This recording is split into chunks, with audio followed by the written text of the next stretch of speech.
Marine Le Pen has really stormed the first round of the French parliamentary elections. Her party, National Rally, gave a good kicking to Emmanuel Macron and his Together centrists. Just think, 2017, Camilla, he was the Sun King, the man who was going to change politics, the breath of fresh air against all the previous chaos. Does that maybe sound familiar? Someone else he was talking in talking in very similar terms for the UK election. But Camilla, take us through the actual results from the first round of these parliamentary elections. All right, I'm going to be slightly granular, as every percentage point counts, Kamal, as you know, as a keen mathematician. So the right-wing National Rally, so that's Le Pen's party, secured 33.1% of the vote. The left-wing New Popular Front, that's an alliance that secured 28% of the vote, so they're in second. And then, as you say, Macron's centrist Together bloc secured just 21%. So let's just quickly explain who the National Rally are. Formerly known as the National Front, that was the party founded by Marine Le Pen's father, Jean-Marie, back in the 1970s. That was renamed in 2018 because Marine Le Pen realised its connotations with fascism, racism and its rather populist past weren't doing her any favours at the ballot box, so she decided to soften this image of the party. It currently has 88 MPs and is the largest opposition party. It focuses on crime, immigration, natch, cost of living. And it also wants to reform the EU. Unlike reform in this country, it doesn't want to leave the bloc, but it does want to change things in Europe. And it's all about immigration, really, in a nutshell. Kamal? Some similar tones to some of the debate we've had here in the United Kingdom. Then we have, obviously, Macron called this election early after his party did so badly in the European elections last month. So he's gone for the early election. It's pretty much done for him. He's now third place in these parliamentary elections. So that's not been the greatest call of his political career. And then let's get on to this New Popular Front. This was a group of centre and centre-left and left parties brought together as a sort of dam against Le Pen. This idea that the whole left would come together in a coalition to attempt to block Le Pen winning. Now, Camilla, this must be your dinner party from hell. It doesn't sound appealing. Just imagine you've got basically Blairites coming together with Corbynistas and the Greens in an attempt to build some form of coalition. And actually, they have done better than Macron.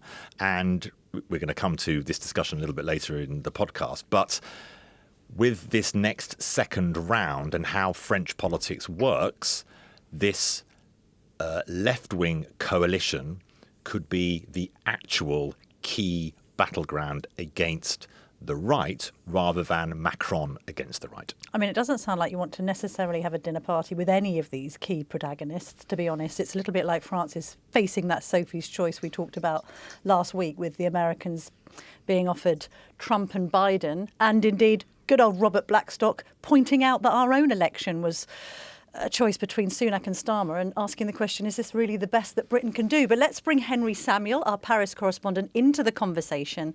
Henry, how did we get here? Well, very good question.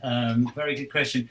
I mean, it's been coming, the French, as we know, it's a country that's had a revolution, and they like to, they don't have a king anymore, but they do like to chop off the monarch's head, as often as they can. And so just to say, it is a very hard job to be a president in France, and Macron is the only president in modern history who was re-elected. So that's the good side for him. The downside is that much of the country feels that he has perhaps done some business-friendly reforms, been pro-European, which some people are for, brought down unemployment and stuff like that. But he is, as a personality, there's a massive rejection of him, the sense that he is aloof, totally out of touch with common people, and they just can't take him anymore. So that's one of the main reasons why this has become a sort of referendum against him, both in the European elections that were early this month, and now again in legislative elections that he called. Nobody knows why. He lost the European elections. Nobody asked him to call snap parliamentary elections, but with a small clique of advisors, he decided this would be a great wheeze. Well, it's backfired spectacularly. It has. How has the attraction of Marine Le Pen and the party's leader, and if they are successful in next Sunday's second round of the parliamentary elections, Jordan Bardella could become the Prime Minister? I know that's quite a stretch, and I'm sure you'll take us through a bit of that. But let's first of all just look at Marine Le Pen. How has she, as Camilla was saying at the start of, a little earlier in the podcast, she has actually worked quite hard at retooling and rebranding her party. And that seems to have been relatively convincing. Or is it all anti-Macron? No, I mean, there's no doubt that she's, over a long period, since she took over the party in 2011, she's been trying to demonize or normalize this party that, as you mentioned, was co-founded by her father, Jean-Marie Le Pen, a Holocaust denier. He was a Vichy admirer. He famously called the Nazi gas chambers a small detail of the Second World War. He was convicted multiple times for anti-Semitism. No doubt at all, he was beyond the pale for many people. And for her, she actually fell out with her dad after taking the party and sort of blackballed him. And as you said, she then changed the name of the party a little later in 2017 because it's been, the Le Pen name has obviously always been associated with the father. Now, she brought in Jordan Bardella, who is a 28-year-old who comes from a modest Paris suburb, doesn't even have a degree, looks like the sort of, ideal son-in-law, and a fresh face, a very good, good at smiling, taking selfies and TikTok, etc. And he's really brought in a whole generation of youth voters and kind of helped soften up the image. Marine Le Pen's gone overboard to show that she likes cats and stuff like that. This just got a sort of cuddly soft side to her. So that's part of it. But, there's a kind of two-pronged approach. There's a social message. They want to, it's a very kind of, very left-wing economic program, but they are keeping the harder side of the party that's always been there, as you mentioned, to do with immigration, Islam. We can go through that, but all those points are still there. But Henry, is it right to still refer to that national rally as far right? Well, this is a debate. It is a debate that has been going on in France. In fact, it's very interesting. Just over the last week, I've seen there was a bunch of TV presenters who were having a debate and saying, can we really call the national rally extrême droite, as the French call it? Because, compared to other parties, for example, in France, I mean, you've got Eric Zemmour, who's got a Reconquest party, who's clearly much, much further to the right. So others say that it's not really, it shouldn't be used anymore. You could describe it as perhaps hard right or radical right, populist, right wing. Certainly, there's a liberal side to her, along the lines of Viktor Orban or the former Polish government, Law and Justice. But so it's a debate ongoing. But the reality is that the French, in huge numbers now, simply don't buy this idea that she's far right and therefore beyond the pale. She seems to have won over a majority of them now, that she's not, that the anti-Semitism, for example, is completely out the window. In fact, she even got the support from a former Nazi hunter, Serge Klarsfeld, the other day. Wow! So that's difficult to kind of to argue. But there are clearly many people say that her policies are remain discriminatory or indeed xenophobic. Certainly, she's radical Islam is in her sights, but she says, okay, but I'm not against Islam per se. I'm not against Muslims. I'm against those who want to do the Republic harm. But she is for national preference, for example, when it comes to welfare and housing and stuff like that. There's also this idea, yes, so that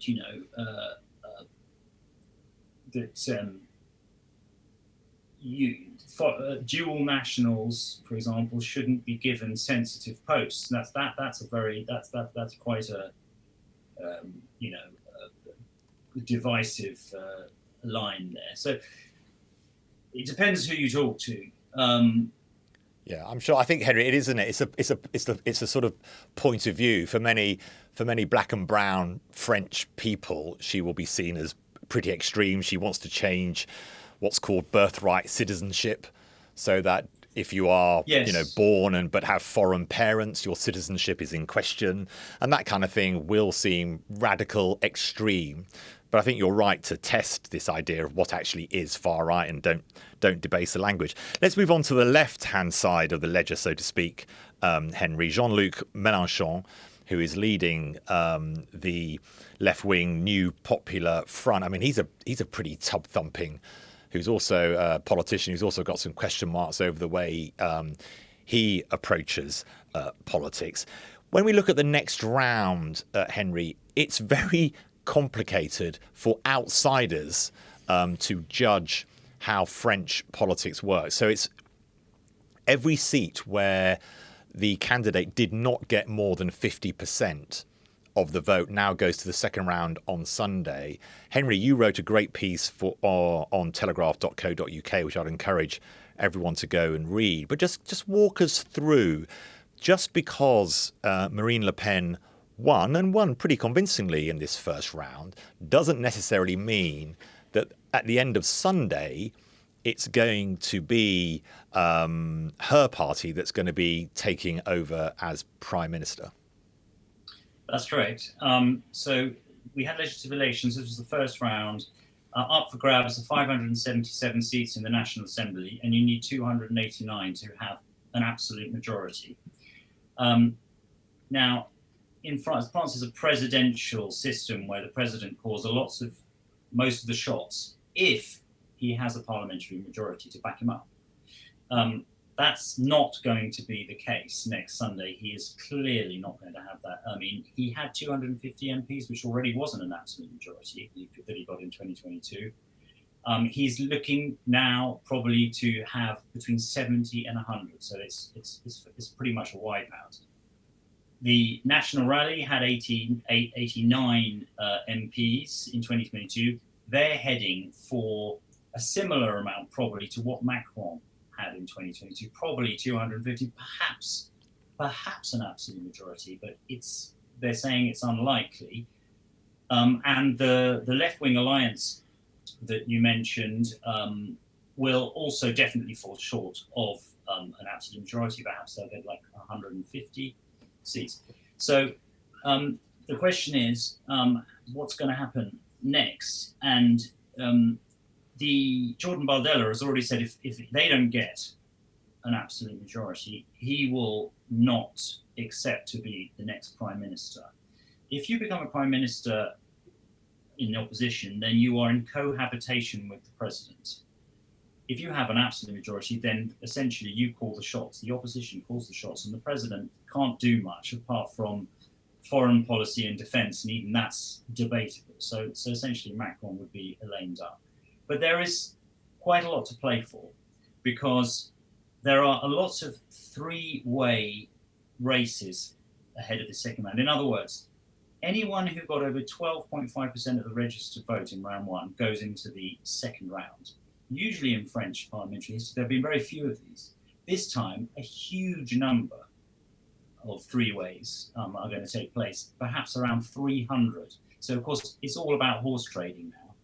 And essentially, the National Rally doesn't really have any allies apart from a small section of what was the mainstream right Republicans Party that has decided to ally with it. On the other hand, the left right-wing alliance is calling on the Macron camp to step down if there's a three-way where they're ahead in the second round, and says it will do the same if anyone else gets to the second round who isn't the National Rally. So they're trying to form some kind of Frankenstein type of alliance that goes all the way from, as you've said, sort of Corbyn on steroids, that's Jean-Luc Mélenchon, through to the centre-left and the centre-right, and Macron, and even to his right. It's not at all sure that this is going to work. But the bottom line is we're probably heading for some kind of parliamentary chaotic deadlock. And that'll mean paralysis, will it not, Henry? Isn't that the issue with France then? That's paralysis until the next actual presidential election, is that 2027, is that right? The next presidential election is 2027. And by the way, Macron cannot dissolve Parliament again, even if it is complete deadlock, for another year. So in a year's time he could. But in the meantime, if no one gets an absolute majority and none of these groups that I've mentioned are able to somehow form a majority within Parliament that could then say, look, we're going to govern, we're going to name a prime minister, because they don't agree on very much, then we're really heading for uncharted territory in France. Macron made a big gamble. He said, I'm lobbing a grenade at the feet of the electorate and the other parties, apparently. Well, it seems very clear that the grenade has blown up in his face, and what we're seeing is the end of Macronism as we know it. Henry, thank you very much indeed for joining us today. I mean, it makes broad church conservatism seem like a breeze, doesn't it, Kamal? It does. We'll pick up on that. Thank you so much, Henry. What is it about? Is there a little graph that we could do here, Kamal? And it's the height of politicians is inversely proportionate to their election decision making. To their ability to make proper... The smaller they are, the bigger the calamity of their early elections. We'll get our data people to have a look at that. Might be something in it. In terms of, if we look a little bit about what that means sort of for the UK, I don't want to be sort of too Little England about it, but it's obviously we've got an election in a few days' time. Have we? If you imagine that Keir Starmer is going to be dealing with immigration, for example, has made it a big issue for the first phase if Labour are successful on Thursday. And he's going to be dealing with paralysis in France. Yeah.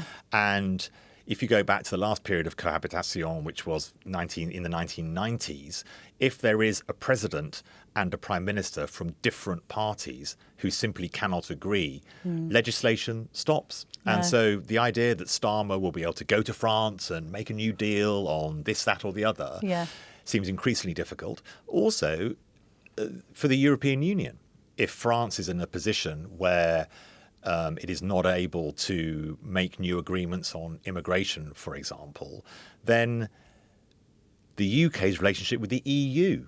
France is, alongside Germany, the most important power within the EU. Yeah. And so there are two big things there which actually do have direct effects on Starmer. Then, of course, what happens to the right in the UK, if you look at what's happened to the centre-right in France and the way it has collapsed in a pretty similar fashion to Canada. Yeah. What are the Conservatives going to do? A couple of observations. First of all, Le Pen and Bardella are going to be pushing migrants back in this direction across the Channel, as Keir Starmer apparently tries to push them back towards France. So that's not going to quite work. It's quite interesting. When I interviewed Nigel Farage yesterday, he started talking about how he needed to find a successor and someone young, because I made the point, this is a one-man show. Who else have you got in the kit bag? Very much of the Bardella sort of model, isn't it? This idea, look, I'm actually a bit washed up and I'm 60 now and I need a young and youthful face fronting this up, pardon the pun, because actually it's all about the youth. And what they've seen in the EU Parliament elections with some of these right-wing parties is it has invigorated younger voters to be on that side rather than, as we would think, anyone under the age of 25 is sort of default left, which I think is interesting in itself. Also, I mean, the French, and I love the way you said cohabitation, oui? Because, ménage à trois, political three-ways. Yeah. I mean, how are they going to make this work? All parties are meant to be coalitions, and then you have coalitions of parties with absolutely nothing in common.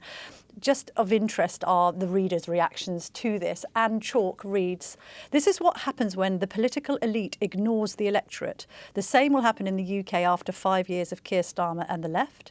Jane Mitchell, "Macron has failed France, and he's not alone because the same has happened throughout Europe and this country. The political elite are running scared because the people have been pushed to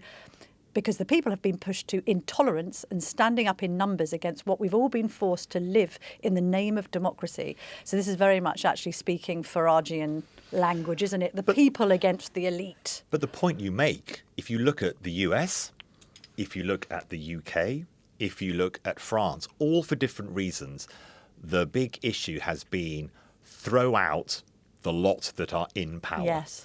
There's complete lack of faith in incumbency. And I think for Starmer, and I've written about this in the Telegraph, so do go and look at that at telegraph.co.uk, he will have an immediate issue on how he deals with Nigel Farage or whatever the Conservatives, however the Conservatives, if they lose on Thursday, reinvent themselves. Because what Macron did, and I've been speaking to some, French colleagues about this. Macron, he was the dam against Le Pen, apparently. Yeah. But then he lent, because you have to listen to the people who are worried about immigration. He lent into the language of Le Pen. But of course, you can't out Le Pen. No. You can't out Farage. No. And Starmer will have to be, if he is the Prime Minister, I think the age point you make is really interesting. If Farage could imagine himself reinventing the right with a younger candidate, but with this harder edge, I don't really talk about far right, what I call harder right, then that will become very rapidly a major, major problem for Starmer. And I know that Labour are really thinking about that from July the 5th if they are successful. Also, my column, which I wrote on Friday for Saturday, seems like a distant memory now, Kamal.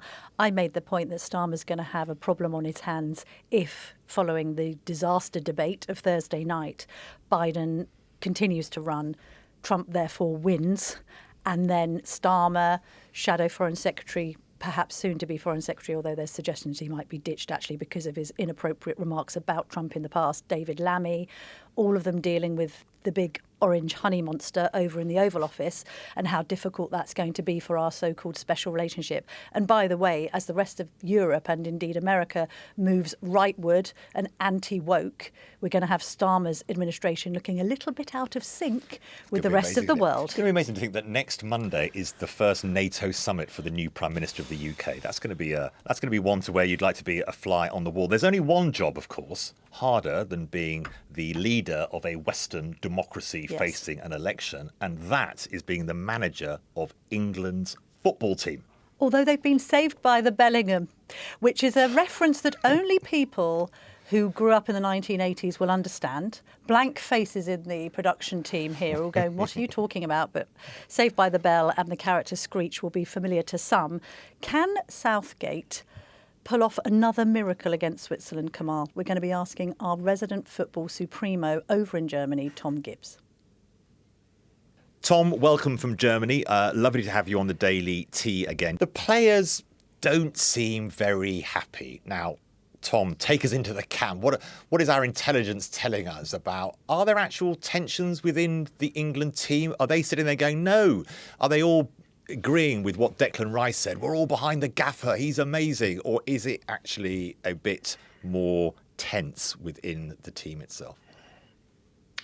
I'm sure there are tensions behind the scenes, Kamal, but I think there are tensions behind the scenes at every single football club in the country and every national team. Even in very successful teams at tournaments like this, you've got a squad of players and some of them aren't playing. So people are always going to be upset. We probably won't find out the specifics of this until England finish their tournament. But from what I'm hearing, things look good in the camp. People are completely happy, it seems. There's no obvious sign of discord, but there rarely is in truth because they know they're being watched when the journalists are in at the training sessions. But certainly last night afterwards, Southgate seemed his normal low-key self, but absolutely delighted. And they would, of course, say that the only proof you need is the fact that England hung around in that game and got the result they needed to in the end.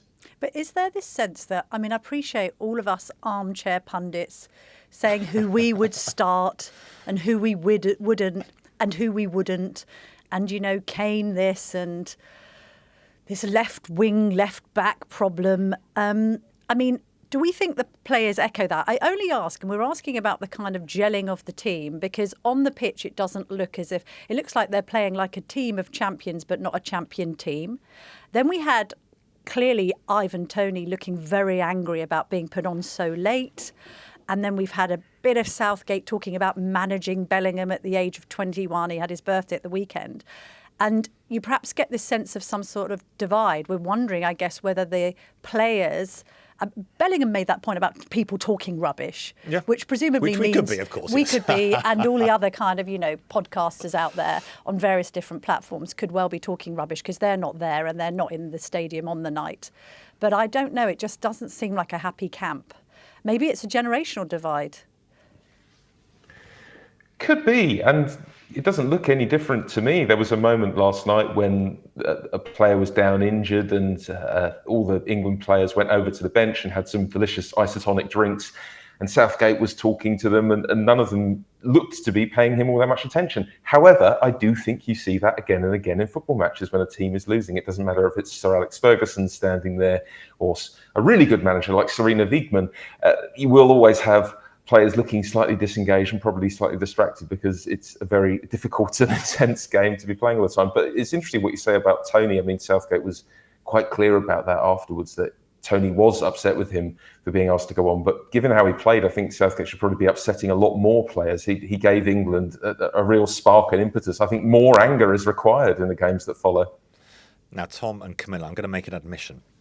I promised before I knew that we would be playing at 5 p.m. on Sunday that I'd go and pick my partner up. She's been on a walking holiday. And it was at this time, flight got in at 5:30 in the evening at Stansted, which meant I'd have to drive and listen to the match. And she said, surely, Kamal, that's fine. I can get the train back, you know, please. And I just said to her, I said, I've been through 1986 and the hand of God and Argentina. I've been through 1998 and Sol Campbell's disallowed goal, also against Argentina. I've been through 2010 and Frank Lampard's ghost goal, the disallowed goal.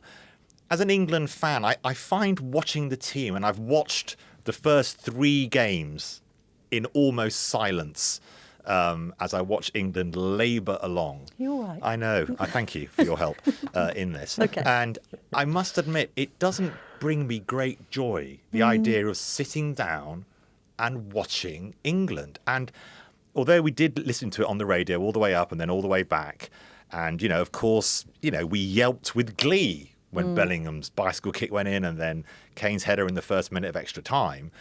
But golly, Tom, the fans, we're put through it, aren't we? It would be very interesting to see what happens if England do somehow end up winning this tournament, where it tips from what you're saying, which I think a lot of people will identify with, that it has been pretty joyless watching England. At what point it becomes, actually, we're winning, and this is fun, because I don't think Portuguese fans look back on 2016 when they were pretty terrible and won that tournament and thought, oh, we were not very good in the group stage. And actually, my great theory about football and watching games is that it's much harder in some ways to not be at the game. I think when you're inside a stadium, you are allowed to let off your feelings a lot more. You have this misguided idea that actually you're having some impact on what's happening. And as a result, I think the mood out here is a lot happier than it is back at home. And people were obviously very frustrated, and some fans left early yesterday before Bellingham had scored. But by the end of the game, everyone had seen that Bellingham moment together and the Kane goal shortly afterwards. And that tends to overtake any feelings you have about, oh, the left side looks a bit decrepit and we weren't good for 94 minutes. Football is quite magical in that way. And the fans here broadly are enjoying the time despite how bad the football has been for long, long periods. As you'd imagine, Tom, Telegraph readers have managed to hit the nail on the head when it comes to some of England's deficiencies. So first of all, it should be pointed out that Bellingham's goal brought them a great deal of joy, and that they actually thought that it was one of the best goals ever scored by England. It wasn't as good as Gazza's goal against Scotland in Euro 96, obviously, but they did think it was excellent. However, Pete Wright, I think, sums up the mood of the nation here. Gareth will go down in history for his invention of Gazball, the antidote to cricket's exciting Bazball.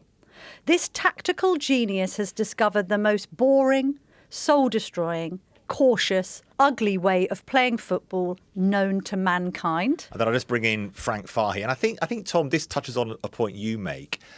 We would, of course, be happy to win in whatever way imaginable. But golly, we'd be a lot happier if we won with great football, which was expansive and beautiful to look at. Frank Fahey, another Telegraph reader, he said, if you're neutral, you have to feel for Slovakia. And I must admit, I'm not a neutral, but I did feel for them. England fans will say they don't care, but deep down, they will know that through a combination of their players' inept performance, exacerbated by Southgate's boneheaded intransigence, they were completely outplayed for 75 to 80 minutes. And that's the issue. We sort of won by playing almost 90 seconds of good football in 120 minutes. Absolutely remarkable, and equally remarkable is the turn of phrase of the Telegraph readers, which I think is unparalleled. Yes. But I think what's important to say as well, and I think they are harsh on Southgate, and I know it's people are fed up and have had enough, and that's fine. But I do think he can't be blamed entirely for how terribly a lot of the players are playing in individual moments. And I think what's important to remember is that it would just take one good game or even a strong second half against Switzerland for the mood to turn. I spoke to John Hemmingham yesterday, who's the leader of the England band, who you can hear playing The Great Escape through most England games. And he said, one great performance and the critics will turn into fans. He also said, when we win the tournament, Gareth Southgate will become Sir Gareth and everyone will love him, which I didn't quite agree with, but you could see his point that the mood will shift if we're given something to latch on to. Final question, Tom. Is this Gareth Southgate's last tournament, whatever the outcome? I'd be highly surprised if he stayed on, even if England won at this point. I think it would be such a neat exit, should England win, for him to go off into his dotage as presumably quite a good pundit on ITV, which he was before he took the England job, or the England under-21 job, I think he did, straight out of ITV. So, I think he's come to the end of the line. I think he's probably ready to call it, but who knows? If the unthinkable happens and England win the Euros, maybe he'll want one last go at a World Cup as well. Can I just make one point that I've just been thinking about? Yes. You know, the problem has always been the weight of expectation and we're going to do it this time. It's coming home, literally on the opening match of the first round. Yep. Always believers. Because we have got these mixed feelings in this country about Southgate. The feelings about it are mixed. Like some people were saying yesterday in the marquee at the pub where I was watching it, they don't want England to triumph because it will make Southgate look better than he is, which sounds really harsh because it's like England might end up winning and therefore by association, Southgate's wins. It's like it's a win. A win is a win as opposed to some kind of triumphant victory, but we'll take a Euro final win anyway. But what I'm saying is all of these mixed emotions perhaps prepare the public better. The expectation is all over the place at the moment. We're in the middle of an election. Maybe this is the best time to be having a football championship where we aren't all sort of slavishly with our mouths open, completely unrealistically expecting things that aren't going to happen. We're expecting the worst and we might get the best. Very English. I think that's a perfect way. Tom, thank you so much for joining us. We're going to be with you come rain or shine for this England match. And obviously there's nothing more inconsistent than an England football fan. So as you say, if we win one, we won't care if we have one good half. But thank you so much, Tom. Keep enjoying yourself there in Germany.